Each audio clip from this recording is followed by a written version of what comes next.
National Weather Service in Milwaukee-Sullivan has issued a severe thunderstorm warning for Central Rock County in south-central Wisconsin until 6:45 p.m.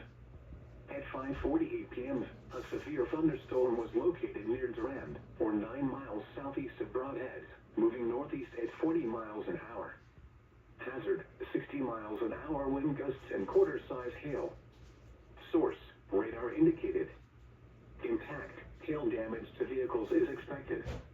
Expect wind damage to roofs, siding, and trees. Locations impacted include Janesville, Milton, Edgerton, Orfordville, Footville, Fulton, Newark, Hanover, Afton, Avon, Indian Fort, Lyton, and Lima Center. Remain alert for a possible tornado. Tornadoes can develop quickly from severe thunderstorms.